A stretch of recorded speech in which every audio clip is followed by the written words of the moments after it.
14 मार्च भवानी देवी ने भारत के इतिहास में पहली बार तलवारबाजी के लिए क्वालिफाई किया। इससे पहले भारत में न किसी महिला खिलाड़ी ने और न पुरुष वर्ग में किसी भी खिलाड़ी ने तलवारबाजी के लिए ओलंपिक में क्वालिफाई नहीं किया था। भवानी तलवारबाजी की सेब्रा विधि में खेलती हैं। टोक्यो ओलंपिक में 24 खिलाड़ियों में से एशिया की सीट पर भवानी के नाम की मोहर लग गई है और भारत के इतिहास में एक महिला के नाम पर और एक कीर्तिमान जुड़ गया है। पर यह भवानी के लिए इतना आसान नहीं था। भवानी कहती है कि ओलंपिक में क्वालिफाई करने के बाद अब मुक्त महसूस कर रही हूँ। दरअसल 2016 के रियो ओलंपिक में चूकने के बाद भवानी ने 5 साल इस दिन के लिए इंतजार किया। उन्होंने खूब मेहनत की और अपने घर से दूर यूरोप में अकेले ट्रेनिंग की। भवानी अपने एक इंटरव्यू में कहती है कि मुझे फर्क नहीं पड़ता है कि मैं ओलंपिक के लिए क्वालिफाई करती हूँ या नहीं, लेकिन मैंने अपनी पूरी मेहनत की थी। अपने घर से दूर रहना, हर पर्व त्योहार पर अपने घर वालों को मिस करना मेरे लिए इतना आसान नहीं था, लेकिन अपने लक्ष्य को हासिल करने के लिए मैंने कड़ी मेहनत की है। चेन्नई के मध्यम वर्गीय परिवार में जन्मी भवानी के पिता एक पुजारी थे और माँ गृहिणी है। भवानी ने 2013 में फेंसिंग में अपना करियर बनाना शुरू किया। स्कूली शिक्षा के दौरान ही फेंसिंग के प्रति उनका रुझान बढ़ने लगा था। 10वीं पास करने के बाद उन्होंने भारतीय फेंसिंग कोच सागर लागू से प्रशिक्षण लेना शुरू किया। यहाँ यह जानना दिलचस्प है कि फेंसिंग भारत में कोई बहुत प्रचलित खेल नहीं है।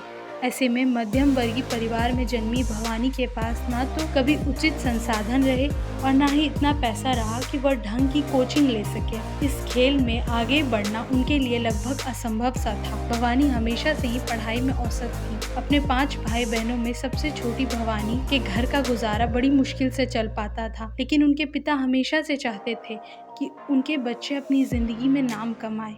यही वजह है कि आज इस मुकाम पर पहुंचने के बाद भवानी अपनी सफलता का सारा श्रेय अपने माता पिता को देती है। भवानी अपने एक इंटरव्यू में कहती हैं कि ओलंपिक में क्वालिफाई करना उनका सपना था, लेकिन आज उन्हें एक ही कमी खलती है कि उनके पिता उनके साथ नहीं है। भवानी के पिता की 2019 में मौत हो चुकी है। सन 2018 में कोरिया में हुई सीनियर एशियन चैंपियनशिप में भाग लेने के लिए भवानी के पास पैसे नहीं थे। तब मुख्यमंत्री जयललिता ने खुद बुलाकर एक चेक भेंट किया और तब से आज तक भवानी ने पीछे मुड़कर नहीं देखा। तब से लेकर अब तक वह अंतर्राष्ट्रीय स्तर पर 12 से अधिक मेडल अपनी झोली में डाल चुकी हैं। अपने करियर के शुरुआती दौर में भवानी चेन्नई के जवाहरलाल नेहरू स्टेडियम में डंडियों की मदद से बैडमिंटन कोर्ट में फेंसिंग की प्रैक्टिस करती थी, क्योंकि तलवार को टूर्नामेंट के लिए सुरक्षित रखना जरूरी था। वो आज भी प्रैक्टिस के लिए सस्ती तलवारों का प्रयोग करती हैं और अच्छी क्वालिटी की यूरोपियन तलवारें